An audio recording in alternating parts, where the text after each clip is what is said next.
একবার মক্কার কাফেররা যখন রাসূলুল্লাহ সাল্লাল্লাহু আলাইহি সাল্লামকে অত্যাচার করে বের করে দিল, তখন তিনি ইসলামের দাওয়াতের আশায় তাইফ শহরে গেলেন। 3 দিনের পথ পায়ে হেঁটে না খেয়ে ক্লান্ত শরীরে পৌঁছলেন তাইফের ময়দানে। তাইফবাসীদের যাদেরকে তিনি আল্লাহর দাওয়াত দিতে গিয়েছিলেন, তারাই তাকে গ্রহণ তো করলই না, উল্টো দুষ্ট কিশোর ও যুবকদেরকে কাফিরদেরকে লাগিয়ে দিলেন। সে যুবক কাফিররা রাসূলুল্লাহ সাল্লাল্লাহু আলাইহি সাল্লামের দিকে পাথর ছুঁড়তে লাগলো। তারা পাগল বলে বিদ্রূপ করতে লাগলো এবং এতই পাথরের আঘাত করলো যে রক্তাক্ত অবস্থায় রাসূলুল্লাহ সাল্লাল্লাহু আলাইহি ওয়াসাল্লাম বেহুশ হয়ে পড়লেন।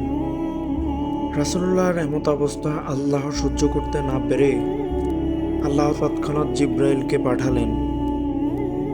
রক্তাক্ত নবীজির কাছে জিব্রাইল আলাইহিস সালাম এসে বললেন, ইয়া রাসূলুল্লাহ, আপনি যদি চান একবার আদেশ করুন, আমি এখনই এই 2 পাহাড়কে একত্র করে তায়েফবাসীদের পিষে দেব, ধ্বংস করে দেব তায়েফের কাফিরদের, নিশ্চিহ্ন হয়ে যাবে পুরো তায়েফবাসী।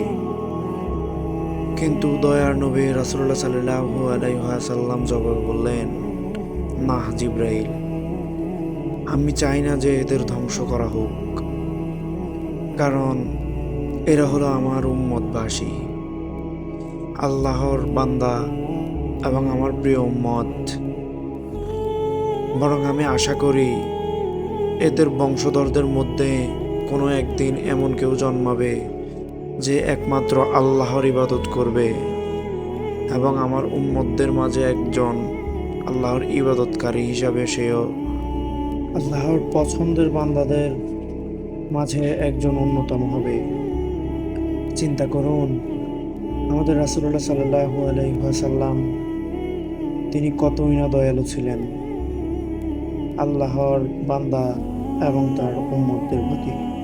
আলহামদুলিল্লাহ।